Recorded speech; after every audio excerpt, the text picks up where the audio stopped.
pastores, pensamos numa... Aliás, nós estamos dando sequência a sequências de mensagens, né? Nós terminamos o mês passado com o tema da oração, não pare, como não cesse, né? Não pare de orar. Nesse mês de outubro, pensando no mês da reforma protestante, nós pensamos aí num tema como esse, em obras, algo que a reforma, que implica reforma, que implica obras. Reforma implica obras. Mas uma perspectiva teológica, de que lá atrás, há pelo menos 505 anos atrás, na Reforma Protestante, 1517, 31 de outubro, que vai fazer agora no final do mês, 505 anos da Reforma. E na ocasião foi proposto uma reforma, não uma destruição, uma divisão, mas proposto uma reforma. E para se reformar, é preciso que haja um projeto. Críticas daquilo que está já instituído e edificado. Então, Lutero, indignado, propõe 95 teses, que naquela época fazia todo sentido. Para nós hoje, parte dela não faz sentido algum. Algumas sim, porque são baseadas em princípios. Outras são muita questão cultural e contextual. E na ocasião, Lutero faz essa proposta. Mas a igreja atual, a igreja vigente, que era a igreja católica apostólica romana, não aceitou a proposta de mudança, porque implicaria dinheiro. E quando implica dinheiro, implica muitas coisas. Quando você perde o dinheiro por causa de uma situação ou outra, você não abre mão, você fica com o seu dinheiro e você abre mão dos princípios. E nós vivemos numa sociedade muito tentada a viver essa corrupção. Os irmãos estão entendendo isso? Por conta do dinheiro, nós facilmente cedemos a acordos, a negócios, quebramos princípios, nós negociamos. E quando isso acontece, isso trava a nossa vida, isso trava o nosso relacionamento com Deus. Então Lutero, ele entrou numa briga, e isso não deu certo a princípio, porque a igreja não aceitou, e aí houve essa saída de Lutero, junto com outros reformadores, o que transpareceu, de fato, uma divisão. Porém, foi necessário acontecer isso, por conta da dificuldade de aceitar a proposta de reforma. Enfim, nós nesse mês então estamos trabalhando essa mensagem, esse tema em obras, tratando dos 5 solas que foi produzido depois da reforma, que é, sola é uma palavra latina que significa somente, apenas. Por isso a ideia do somente a graça, somente a fé, somente Cristo, somente as Escrituras, somente a glória de Deus. Eu vou ler algo aqui, rapidamente, sobre a Reforma Protestante, para nós entendermos um pouco desses 5 solas expostos por Lutero, pela teologia daquela época,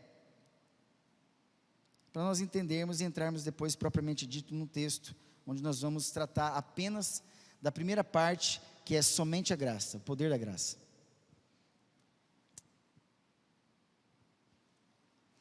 Irmãos, a Reforma Protestante, ela se iniciou no dia 31 de outubro de 1517, como eu disse, fará 505 anos no final desse mês. Quando Martinho Lutero protestou contra a igreja católica romana, ao fixar na porta da igreja de Wittenberg as suas 95 teses, para serem debatidas como foco principal em debater vários pontos teológicos da doutrina católica romana, sobretudo a questão sobre a salvação, que era pela fé somente, sem a ajuda das obras praticadas pelos cristãos. Então, se a salvação não é pela fé, é por obras. Então, se é pelas obras, eu tenho que fazer algo, e esse algo pode ser imposto sobre mim. Eu não faço a obra que eu quero, e assim me sinto justificado e salvo. Não, tem que ter alguém que governa espiritualmente ou religiosamente sobre mim, impondo sobre mim indulgências. Para você ser salvo, você precisa financiar a igreja, ajudar a igreja. Eu quero o teu dinheiro. Pelas obras, eu preciso do seu dinheiro. Hoje, pela fé, eu quero o teu dinheiro também. Então, o uso e o abuso disso permanece. O princípio da corrupção permanece. No meio religioso, no meio político, no meio esportivo, na sociedade, em casa. Nós negociamos com os nossos filhos. A corrupção nasce dentro da gente, está em nós. Então a primeira reforma, a propósito da reforma, é dentro de mim e de você. E quem pode fazer isso? Sempre é o outro melhor do que a gente. O outro que nos dá vida, estando nós mortos nos nossos delitos e pecados, delinquentes e pecadores. A gente não vai ver mudança na nossa vida se a gente não permitir, depois de salvo, porque até então eu preciso ser salvo para poder ter a chance de ter essa nova vida, esse novo cenário. E mesmo assim, já tendo sido salvo, tendo abertura para viver pela graça, não mais pela misericórdia, eu continuo resistindo ainda. O Senhor dessa salvação, que quer me levar à santidade, mas eu resisto dentro de mim. E eu vou vivendo uma vida meia boca espiritual. Não é integral. Por isso que hoje a integridade é um dos atributos, é um dos caracteres a serem procurados na nossa sociedade. A integridade. Por isso que Jó era um homem temente a Deus, íntegro, reto e se desviava do mal. E ainda se tudo isso somente de ouvir falar de Deus. Imagina depois que ele viu Deus. Vocês entendem isso? Então está faltando aí muita coisa até a gente começar a enxergar o próximo degrau que nos levará a ver Deus de fato concluindo a sua obra, a sua reforma dentro de nós. Isso quem pode fazer é o Senhor Jesus Cristo. Então a gente pode levar a nossa vida do jeito que a gente quer, não vivendo a qualidade de vida correta. Eu não estou dizendo perfeita sem tropeços como nós somos, nós tropeçamos, mas pelo menos entendendo o processo, entendendo, se submetendo, se esforçando de alguma forma, não para a salvação, mas para obedecer, entender, negar a si mesmo. Ou você acha que não há esforço para você negar a si mesmo, tomar a cruz e seguir Jesus? Esforço para negar a si mesmo, e esforço para pegar a cruz que é pesada, e esforço para seguir alguém que eu não quero.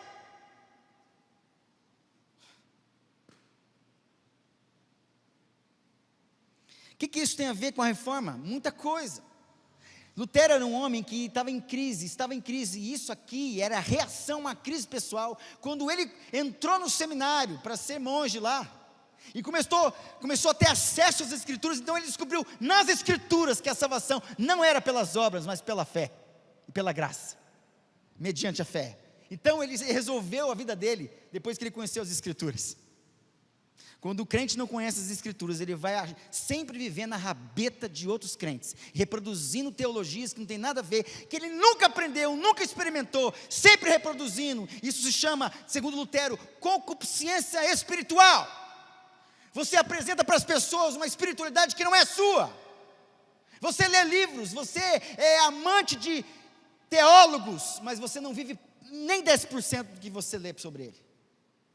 Porque você não tem coragem, ou eu não tenho coragem, nós não temos coragem de enfrentar o santo, que produz reforma verdadeira dentro de nós, e vida verdadeira. Então a gente é papagaio espiritual, vai reproduzindo, vai citando, mas não vive a vida. Isso chama corrupção espiritual. O que é isso? É você usurpar, é você é catar a experiência do outro, dizendo que é sua. Isso é uma mentira. É igual pegar o dinheiro do povo e fazer o que não é devido e fazer para ele. Isso é corrupção, mau uso do desejo. Corrupção significa isso, mau uso do desejo. A reforma é necessária, é preciso que alguém proteste contra você, muitas vezes. Ou que você se levante dentro de uma comunidade, dentro de casa, dentro do seu trabalho, dentro da igreja, e alguém começa a protestar, porque alguma coisa está errada. E se alguma coisa errada envolve coisas que eu tenho benefício, em troca, em negociação dos princípios da palavra de Deus, então tem coisa errada aí, não tem? Não tem, irmãos? Os irmãos estão entendendo a mensagem? Começa dentro da minha casa, dentro de mim, aqui ó, as duras penas. Eu sempre fiz desse jeito, sempre deu certo. É uma sociedade que faz as coisas que dão certo, e não faz o que é certo. Ah, Jesus. As mensagens mudam, né? Ela pode ter o mesmo tema, mas a pegada vai mudando. E como eu não gosto de repetir, graças a Deus, tem que ser segundo esse ambiente mesmo. Meus irmãos, eu sou um cara indignado, muito indignado. E a Bíblia fala também que isso não é muito bom não. Isso faz a gente sofrer. A Bíblia fala para a gente até irar, mas não. E é esse o meu grande desafio. Não avançar. Eu posso até me irar, mas não avançar. Eu imagino Lutero tendo que, na Inquisição, bater de frente com o clero, com os poderosos teólogos, entendidos, que dominavam as Escrituras e não passava as Escrituras para o povo. Por isso que Lutero, depois de ter acesso às Escrituras, ele propõe que traduzir a Bíblia em alemão, para todo mundo começar a ler a Bíblia, e encontrar em Romanos 5, tendo paz com Deus. Vou ler para não errar. Romanos 5, foi, quando ele leu isso aqui, ele falou, meu Deus, eu acho que começou a mudar o cenário espiritual, emocional, afetivo, físico desse homem.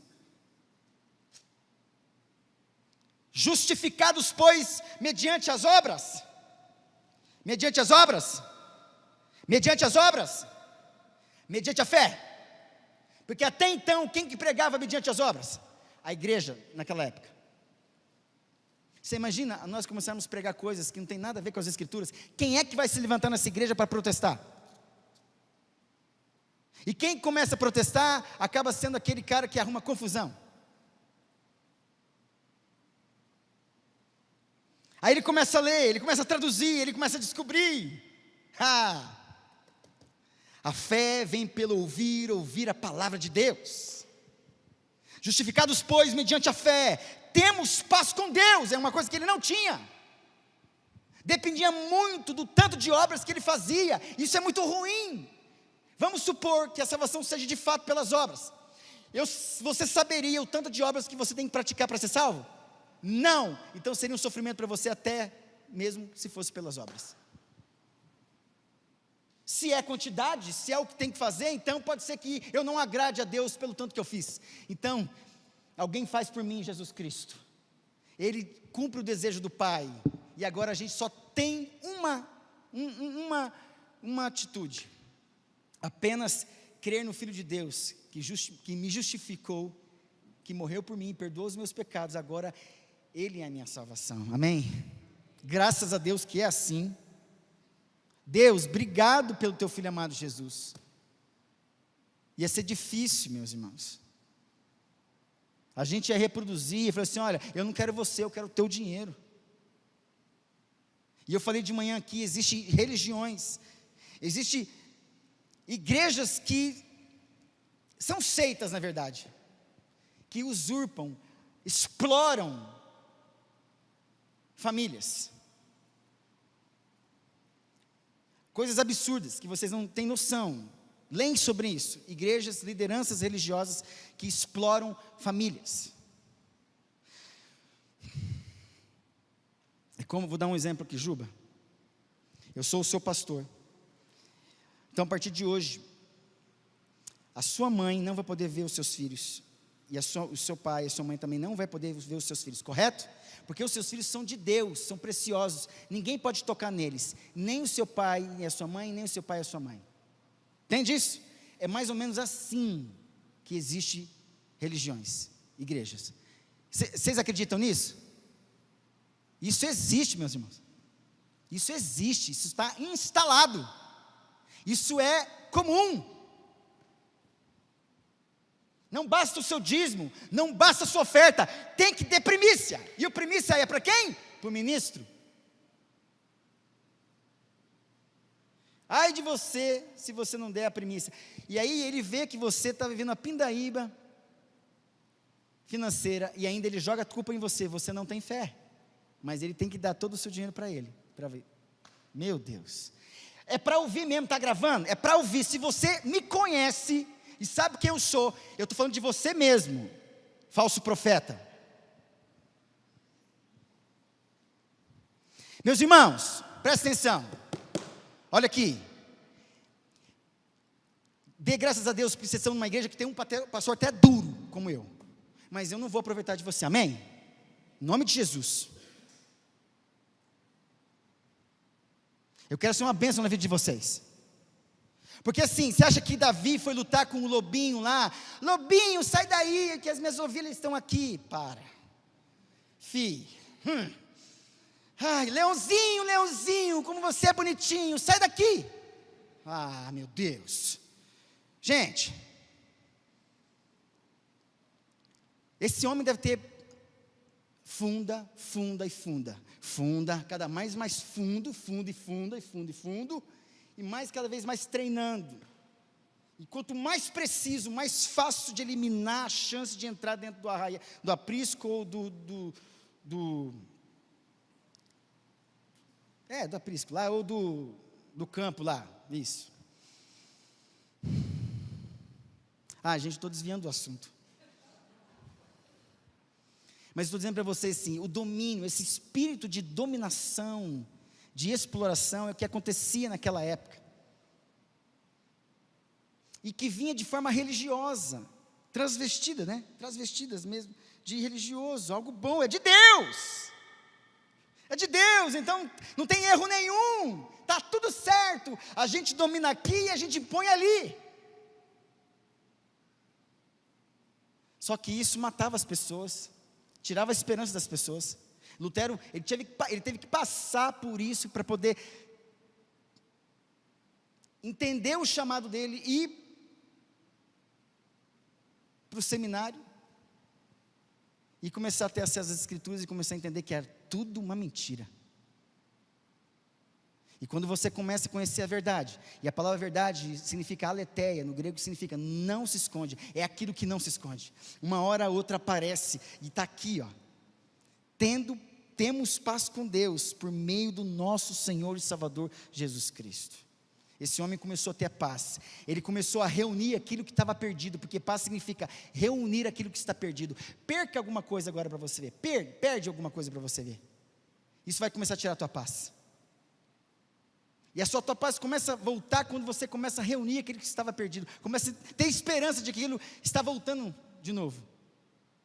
Porque até então você perde a paz. Meus irmãos,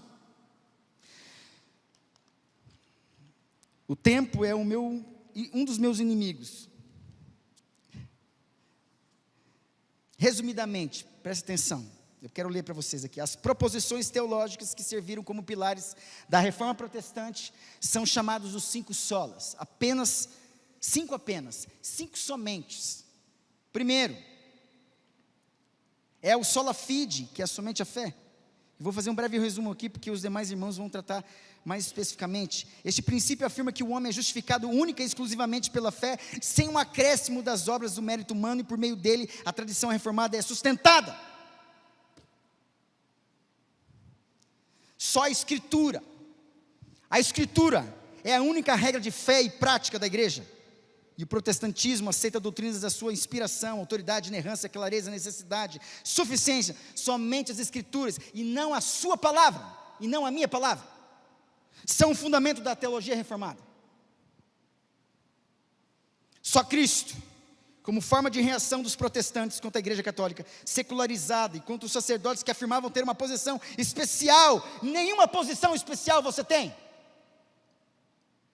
E serem mediadores da graça e do perdão por meio dos sacramentos que ministravam. A reforma defendeu que tal mediação entre o homem e Deus é feita somente por Cristo, o único capaz de salvar a humanidade, e o tema central da reforma, e é o tema central da reforma protestante.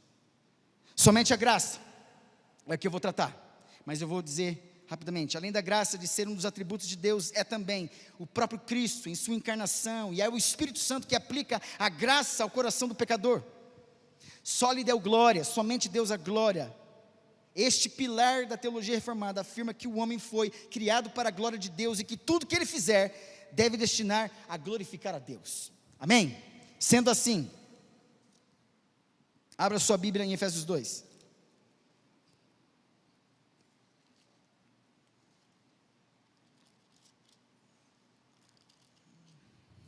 Só para os irmãos terem uma ideia, primeiro capítulo, segundo capítulo, terceiro capítulo de Efésios, os 3 primeiros capítulos, como é comum do gênero literário, da redação paulina, não obstante ele mesmo escrever, mas um amanuense era tipo um escriba, que ficava do lado dele, que escrevia, e Paulo só depois assinava embaixo. Mas quem é citando essa teologia aqui era Paulo. Então Paulo tinha, primeiro momento, ensinar muito, revelar muito, fazer aprender, chamar atenção. Então nos primeiros 3 capítulos é informação densa sobre quem a igreja é, o que ela se tornou, o que ela era. Ela não era nada antes, na verdade ela surgiu com Cristo, porque ela foi escolhida antes da fundação do mundo. Então ela é hoje aquela que está sentada nas regiões celestiais. Ela está com Cristo, ela tem autoridade, só que às vezes a gente não sabe disso, e a gente usa a nossa autoridade para usurpar as pessoas. Por isso que é proposto para essa igreja uma reforma, e a reforma começa com Deus, não conosco. Não é eu enxergando para mim mesmo e vendo que eu preciso de reforma, não, é Deus se apresentando, iluminando você, e mostrando tudo que está quebrado, destruído dentro de você. Então Deus propõe uma reforma para você. Por isso que começa com você. Depois Deus começa a chamar você, depois de você ser reformado, aí Deus começa a chamar você: olha, agora eu quero te usar, e você vai entrar comigo numa caminhada de santidade. Presta atenção. Primeiro capítulo, segundo capítulo, então é teoria. Depois, no capítulo 4, 5, 6, é a parte prática. Ele quer você. Essa igreja que agora vai fazer. Se vocês são escolhidos, se vocês são a igreja que tem uma posição celestial com Deus, então vocês têm autoridade para pregar o evangelho, para testemunhar. Então vão, pratiquem, façam diferença na sociedade. Vamos lá, capítulo 2, veja, rapidamente, o texto de Efésios 2, que é famosíssimo, mas é rico em informações e detalhes para a gente entender que a obra, o poder da graça, dentro dessa perspectiva de reforma protestante, e usando a graça como esse princípio de obra, a gente tem que entender que a primeira obra não começa com a gente, mas começa com Deus em nós, amém? Começa com Deus. Quem tem a arquitetura, ou melhor, quem tem o projeto, quem tem na sua mente a visão do que Deus quer para você, é Deus. Então o verso 1 diz assim: Ele vos deu vida, estando vós mortos nos vossos delitos e pecados. Então Deus entra, dá vida para você. Qual situação? De delinquência e pecaminosidade, certo? Nesse estado de morte espiritual, Deus, Ele ressuscita você. Então você tinha, olha aqui, um corpo, você tinha uma alma, você tinha um espírito. O espírito estava morto. Então quem que administrava a sua vida? Quem administrava a vida era a carne, as inclinações da carne, provocada tentada pelo curso deste mundo e estimulada e potencializada, porque o mundo jaz do maligno, pelo princípio da potestade do ar. Então, tudo que a sua alma, os seus sentimentos, as suas emoções experimentou até a salvação, foi por meio via pecado, carne. Então, o canal de esgoto que tratou da sua vida até a salvação, foi o pecado. E que só jorrava na sua alma tudo aquilo que você sempre gostou, mas sempre foi enganado. Eu preciso manter. É assim que eu ganho com você. Eu preciso manter esse duto, até que, de repente, Ele vos deu vida. Então Ele ressuscita o teu espírito. E aí o espírito é ressuscitado, aí começa agora a iniciar uma luta interna. O que a Bíblia fala em Gálatas? Que o espírito milita, e a carne milita. Então trava-se uma luta agora, de um novo homem espiritual dentro de você. Quer dizer, era a carne e a alma, né? O corpo, a alma. Agora o espírito, então, agora a carne começa a dizer: quem é você? Eu sempre dominei aqui, eu sempre fui a financiadora, a que controla, a que manda nessa alma. Por isso que nós somos quase 100% alma a todos os momentos. Eu sou muito assim. Porque se eu não for controlado pelo espírito, eu vou travar. E se a carne dominar, eu vou travar. Nossa, só Deus sabe. Aí o que acontece? O espírito é vivificado. Ele vos deu vida. Agora tem uma luta dentro de você, uma luta necessária. Então, sendo assim, Deus já começa a demonstrar que essa primeira obra, a primeira obra feita nessa ressuscitação, nesse ressurgimento aqui de vida, é a obra da misericórdia. Porque antes de nós chegarmos na obra da graça, a gente precisa entender que Deus, Ele usou outros atributos dEle, para preparar, para a gente entrar na porta, passar pela porta da salvação, que é Cristo, para entender o que é a graça de Deus. Porque até então, sem Jesus, Deus foi me preservando com a misericórdia. Existia uma obra sobre a tua vida, a obra de misericórdia de Deus. Quer dizer, Deus todos os dias trabalha. A palavra obra é ergon, de ergométrico. A esteira está lá e ela trabalha para mim e eu só ando em cima dela. Deus trabalhando todos os passos da sua vida, quando você nasceu, foi criado, cresceu, não viveu numa vida, não cresceu numa família crente, ou também de repente cresceu, mas não ligou muito para a questão religiosa ou espiritual, e viveu a vida do jeito que queria. De repente um dia você é encontrado por Jesus Cristo, Ele te salva.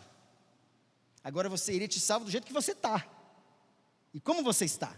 Mas não deixa você ficar do jeito que você está, porque Ele te ama tanto, por isso Ele quer transformar a tua vida. Então esse negócio de doente entrar no hospital, para dizer como é que ele tem que ser tratado, isso não resolve, ou resolve? Você é psicóloga, quem tem que resolver o problema e ajudar é você, não é eu começar a fazer terapia com o psicólogo, correto? É o doente que fala assim: ó, médico, eu quero esse exame, quer ser tratado dessa forma, é isso? Então, na igreja do mesmo jeito, tem um Senhor, você nega a si mesmo, toma a cruz, e Ele vai dominar a tua vida agora, porque até então você viveu do jeito que você queria. Por isso que, mesmo como você queria, a misericórdia preservou você até, misericórdia, miséria, miserável, né? Cardia, coração pelo miserável. Então eu falei hoje de manhã que eu fui preservado até a salvação, porque Deus, sendo rico em misericórdia, Ele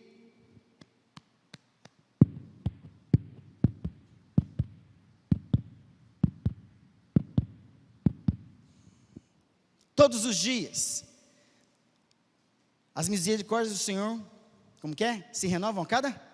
E são a causa de nós não sermos? Então todos os dias o coração de Deus chegava perto de você. Você não merecia isso, mas Deus chega perto de você com a misericórdia. E o batimento cardíaco dele vai gerando uma vibração, uma frequência. E é exatamente isso que o desfibrilador faz, quando ele quer ressuscitar alguma pessoa.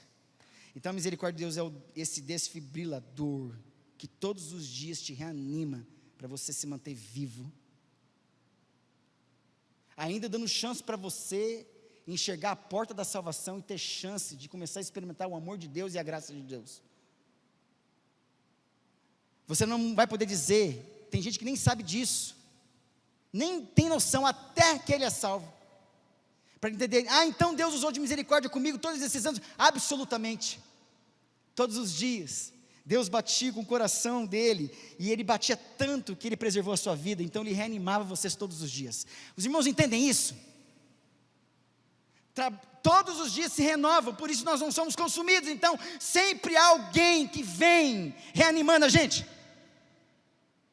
Por isso que Arthur W. Pink fala que existe uma misericórdia relacionada com a criação, com o ímpio e com o salvo. Porque o salvo continua pecando, por isso que a misericórdia tem relação com o pecado. Misericórdia de Deus tem relação com o pecado, não tem relação com salvação. A misericórdia não salva, ela preserva. O que salva é a graça. Então todos os dias Deus bateu o coração na tua direção, e você está aqui hoje pela misericórdia de Deus, amém? Só que Ele não deixa você ficar na misericórdia. Ele fala, entra, passa pela porta da graça e começa a obedecer. Começa a avançar, eu tenho um cenário novo para você. É claro que essa obra da misericórdia de Deus, de me preservar, que está aqui, né, no verso, eu nem li, gente, olha que pecado. Verso 2, nos quais andaste outrora, segundo o curso deste mundo, segundo o príncipe da potestade do ar, do espírito que agora atua nos filhos da desobediência. Olha só, nós andávamos segundo o curso, dominado pelo príncipe da potestade do ar, Satanás, e éramos considerados como filhos da desobediência. Deus preservou com misericórdia, eu em condição como filho desobediente, delinquente e pecador. Só Deus para preservar a minha vida de delinquência, de pecador e de desobediente. Entre os quais também todos nós andamos outrora. Ele está falando para crente, não está falando para os de fora, porque está falando assim, como alguém que já andou. Outrora, segundo as inclinações da carne, inclinados da carne, aqui, um inimigo interno teu. Inclinações da carne, inimigo interno, curso deste mundo, inimigo externo, príncipe da potestade do ar, um inimigo espiritual. Isso já não mais define a nossa vida e condena a nossa vida, dita a nossa vida, mas ela continua sendo presente em volta de nós, e nos tentando, querendo dominar dentro, fora e espiritualmente.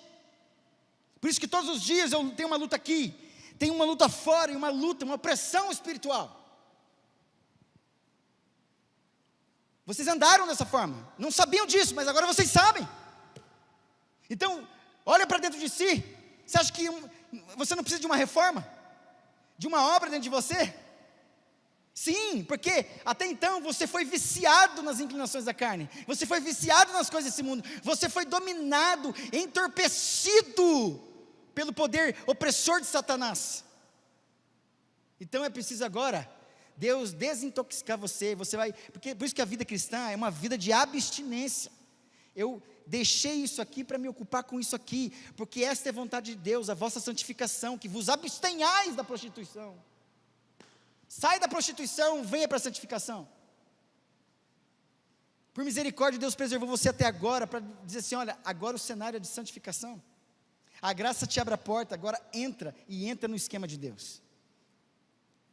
Então, olha só, entre os quais, verso 3, todos nós andamos outrora segundo as inclinações da carne, fazendo a vontade da carne e dos pensamentos, e éramos por natureza também filhos da ira, como também os demais. Então, olha lá, delinquentes, pecadores, desobedientes e filhos da ira. O que é filhos da ira? Alvos da ira de Deus. Uma das primeiras coisas que Jesus nos fez em relação a Deus quando nos salvou, foi nos livrar da ira de Deus. A pior coisa do mundo, e a melhor coisa do mundo é o próprio Deus. Satanás não chega nem no chulé de Deus. A Bíblia fala, horrenda coisa é cair na mão do Deus vivo. E lá em Hebreus fala no contexto, sabe do quê? Daqueles que desprezam a sua graça. Daqueles que Jesus já veio uma vez, já definiu, depois disso é morte e juízo. Vocês querem que de novo Jesus volte para morrer pelos pecados de vocês? Não mais. Vocês estão brincando com a graça. Olha aqui, horrenda coisa é cair na mão. Então Deus pode ser a melhor coisa para você, mas pode ser a pior coisa para você. Eu falei isso há 8 anos atrás aqui nessa igreja. Eu não sei se a pessoa está aqui. Eu fui criticado. E eu continuo afirmando. Isso é bíblico, isso é verdadeiro. Despreza a graça. A graça é muito mais séria do que a lei. Porque a graça é a última chance que nós temos. E certamente aqueles que são salvos pela graça não desprezam a graça. Não desprezam a graça. Presta atenção. Mas, olha o verso 4, para você entender a obra da misericórdia. Mas Deus sendo rico em misericórdia. Rico em misericórdia. Está aqui, ó. Primeiro ponto. A obra misericordiosa de Deus. Deus me preservou, me preparando para experimentar a obra do seu amor. Presta atenção. Aqui, ó. Por causa do seu grande amor com que nos amou. Por isso que Jesus fala. Segundo ponto. A obra do amor de Deus. Como que aconteceu isso, pastor? Se a obra da misericórdia é a preservação do miserável até a salvação, a obra do amor de Deus aconteceu na prática entre Deus e Jesus, o Filho. Não foi uma conversa comigo, foi uma conversa entre Ele e o Filho. A obra de amor é a seguinte, ó, filho, eu preciso que você vá lá e morra por aqueles miseráveis, porque a minha misericórdia está preservando eles num ambiente de pecado, mas eu preciso que você morra. E o que é a obra de amor? Aconteceu, é a doação do Filho para a salvação. A doação do Filho para a salvação. Essas obras o homem não pode fazer para ser salvo. Porque misericórdia é Deus preservando a minha vida. Deixa Deus tirar a misericórdia de você, você está perdido. E a obra de amor não é nem a coisa que tem a ver comigo, com você. É por causa da gente, mas não teve diálogo entre eu e você. Deus não perguntou para você, olha, eu vou fazer uma obra de amor aí, e eu quero te incluir na lista, você quer essa obra de amor? Ele não perguntou para você. Simplesmente, ele conversou com o Filho, tratou isso com o Espírito Santo, e na plenitude dos tempos, o que ele fez? Jesus veio, na plenitude dos tempos, nasceu, se encarnou, com 33 anos, foi crucificado, está consumado. Pai, não preciso fazer mais nada. O pai fala, filho, você já fez tudo que tinha que fazer, agora deixa comigo. Aliás, deixa com o Espírito Santo. Essa é a obra de amor. Obra de misericórdia, obra de amor. É a doação do Filho para a nossa salvação, amém? E uma terceira obra, que é a obra da graça. Olha aí os versos seguintes que nós vamos ver. A obra de misericórdia, se eu pudesse dar um tema para essa mensagem, eu daria assim, graça generosa e merecida. Graça generosa e merecida. Graça generosa e merecida. E ela aconteceu por misericórdia, por amor e pela graça. Presta atenção, olha o verso 5. Estando nós mortos, olha lá, com grande amor que nos amou. Verso 5, estando nós mortos dos nossos delitos, nos deu quem? Vida juntamente com Cristo. Pela graça sois salvos. Pela graça. E juntamente com Ele nos ressuscitou e nos fez assentar nos lugares celestiais em Cristo Jesus. Temos uma posição com Ele, amém? A igreja prefere estar nos lugares, outros lugares de status da função, mas não querem o status da unção. Olha que interessante, eu quero o status da função, mas não quero o status da unção. Porque para ter o status da unção, precisa pagar o preço. A gente faz de tudo, a gente atropela as pessoas para ter o status da função. Mas não tem como atropelar Deus para tirar a unção dele com coisas erradas. É Deus que derrama unção sobre a sua vida. Entende isso? A gente negocia a função com os homens, mas com Deus, Deus não negocia unção. Amém? Isso é maravilhoso. Então você pode ter o status da função, mas não ter o status da unção. Está aqui, gente, olha.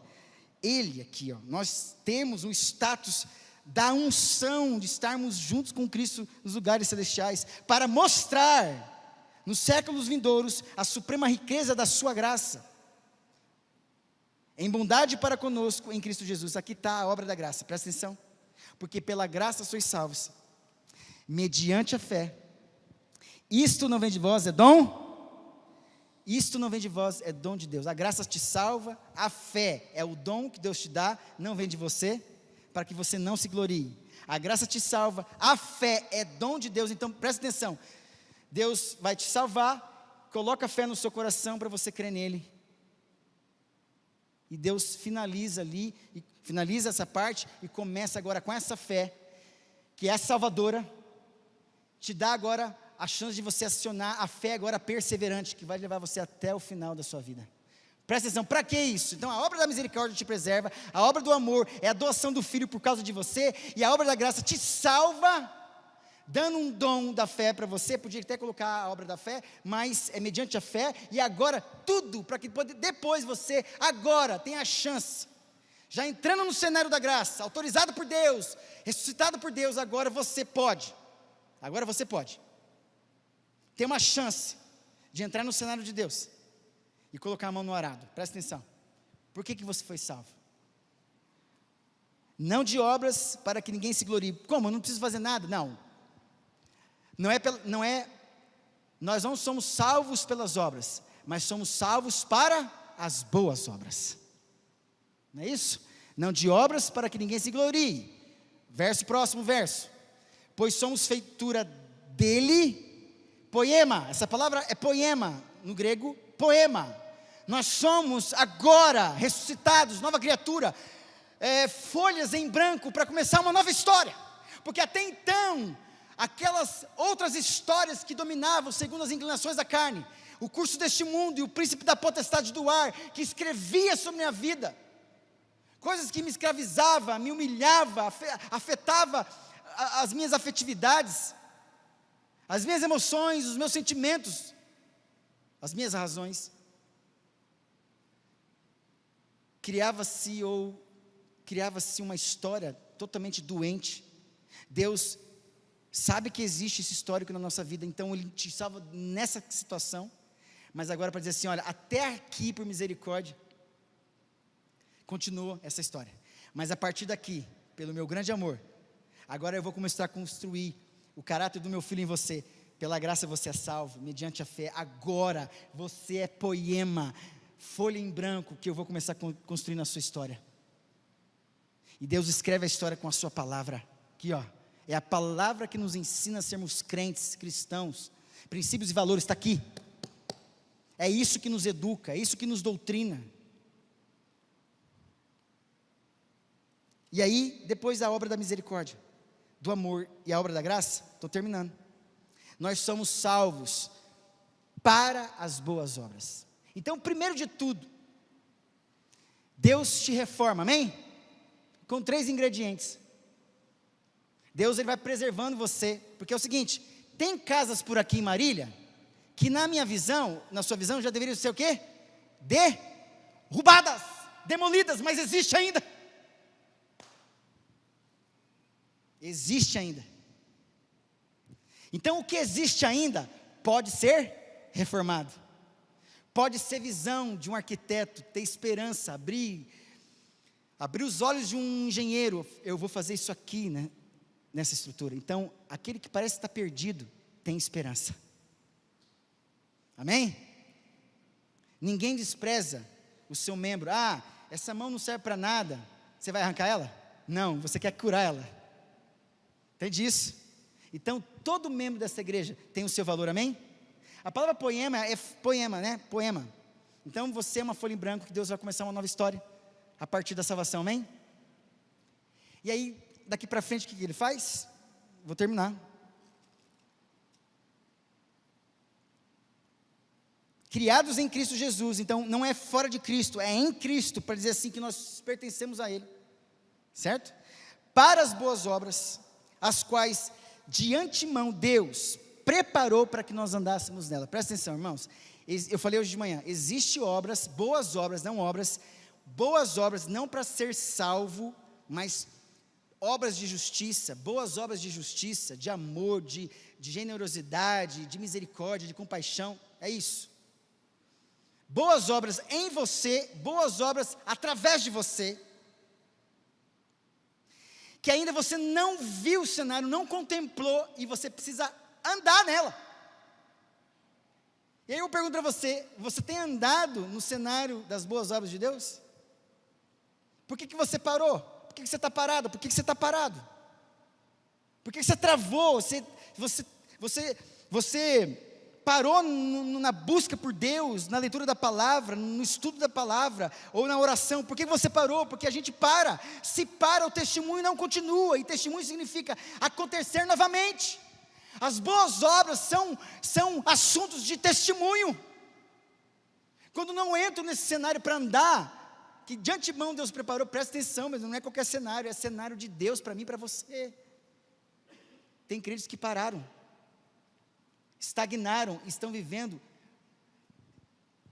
não digo pior do que viviam, sem a graça, a misericórdia, o amor e a graça de Deus, mas muito parecido.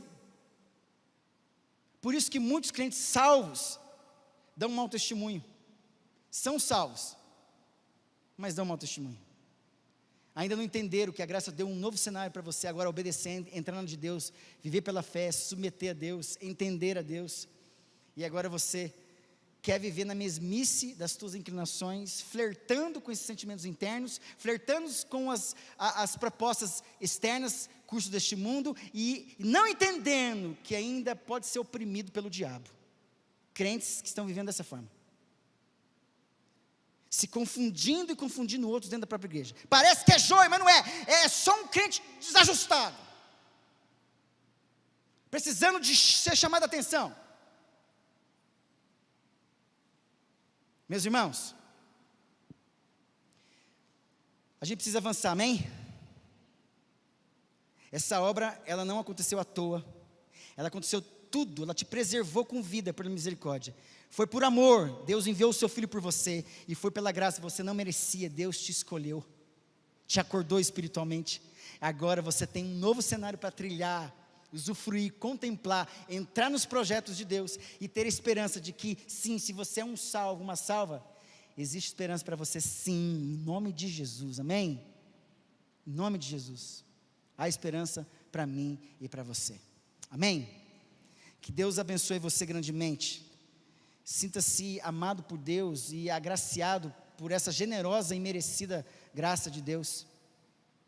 Só que é o seguinte, aproveita, entra no cenário novo de Deus. Você é uma folha em branco que Deus quer desenhar, mas também Deus quer pintar uma nova história sobre a sua vida, amém? Sobre a sua vida. Então entra na de Deus e vamos caminhar juntos pela fé, amém? Por favor. Vamos ficar em pé, irmãos?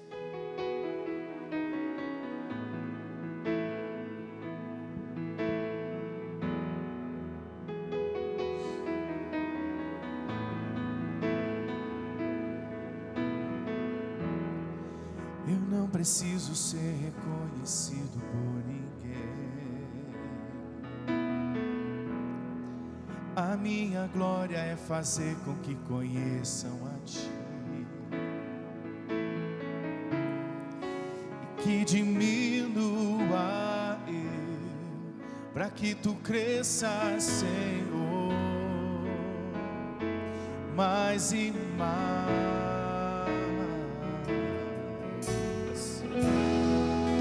Com serafins que cobrem o rosto ante a Ti, escondo o rosto para que vejam Tua face em mim, e que diminua eu, para que Tu cresças, Senhor, mais e mais. Do Santo dos Santos a fumaça me esconde, só Teus olhos me veem. Debaixo de Tuas asas é o meu abrigo, meu lugar secreto. Só Tua graça me basta, Tua presença é meu prazer. Do Santo dos Santos a fumaça me esconde, esconde, só teus olhos me veem. Debaixo de tuas asas é o meu abrigo, meu lugar secreto. Só tua graça me basta, em tua presença meu prazer. Irmãos, custa pra gente muitas vezes entender essa frase que saiu de um texto bíblico. Paulo, querendo ali, orando por 3 vezes, ele pediu: Deus, tira o espinho. É o tipo da oração que, vamos lá, vamos ser sinceros, nem tudo que o meu filho pede, ele vai ter do jeito que ele quer, certo? Vocês entendem isso? Relação paterna, maternidade também, nem tudo que meu filho quer ele vai ter, e não precisa explicar muito, não, mas não fica sem resposta, porque Jesus falou o que para ele? A minha graça te basta, porque o meu poder se aperfeiçoa na sua fraqueza. Quando ele fala da graça de Deus, está falando de ren, no hebraico, está falando ali de, claro que no grego é charis, mas no hebraico é ren, que significa cercado, escolhido para sempre. Graça significa ser escolhido para sempre, cercado, administrado continuamente. Ele não só me escolheu para sempre, como Ele continua me cercando e administrando continuamente. Está dizendo assim, olha, se você só entender que você é um escolhido para sempre, e que eu estou cercando você continuamente, e que eu administro sua vida continuamente, te basta saber que eu estou do teu lado, que eu estou com você. A minha graça te basta, eu estou cercando você, você é meu, você não é de outro, você é meu. Então se você entender isso, que Jesus fez isso por você, basta isso para você nesta noite, em nome do Senhor Jesus, amém? É isso que Deus está falando para mim e para você. Então feche os seus olhos. Pai bendito, toda a honra e toda a glória seja dada a Ti pela Tua palavra, pelos louvores que foram entoados aqui, Deus, cada toque, cada nota, cada voz, cada batida, cada fé exercitada aqui, Deus, cada coração mexido, provocado, coração doído, alegre, não interessa, Deus, mas o Senhor vê e sabe da situação de cada um. O Senhor é poderoso para mudar o cenário, ou melhor, nos trazer para o cenário do Senhor, daquele cenário que de antemão o Senhor preparou para que nós andássemos nela. Talvez nós estamos fora do cenário, Deus, nos traga de volta, Deus, nos faz poema, escreve a Tua história sobre nós. Começa hoje, Deus, e deixa o Teu povo sentir dentro deles um ensino, dentro, o sino marca, uma sina marca, deixa eles sentirem a marca do Senhor, escrevendo a história de um novo cenário na vida deles, em nome do Senhor Jesus. Deus, leva-nos em paz para as nossas casas, cubra as nossas vidas com Teu sangue, dê ordem aos Teus anjos a nosso respeito, reveste a nossa vida com a Tua armadura, o capacete da salvação, a couraça da justiça, o cinturão da verdade, calçando os pés com a preparação do evangelho da paz, o escudo da fé, com o qual a gente pode apagar todos os dardos inflamados do maligno, e a espada do Espírito, que é a palavra de Deus, com toda oração e súplica por todos os santos. Deus, leva a Tua igreja para vencer, de volta para casa, para viver um novo cenário, ainda que seja de guerra, não ficar vigiando, Deus, ficar vigiando. Nós vamos enfrentar, porque nós só temos hoje para viver, Deus, amanhã será outro dia, se assim o Senhor quiser nós estaremos vivos, mas estamos hoje para viver. Então, Pai, leva a Tua igreja em paz, igreja do Senhor Jesus, que a graça do Senhor Jesus Cristo esteja sobre você, a presença do nosso Deus constantemente, o amor dele sobre você, e a presença consoladora do Espírito Santo hoje, até a volta do nosso Senhor e Salvador Jesus Cristo. Amém e amém. Dê um abraço no seu irmão, em nome de Jesus.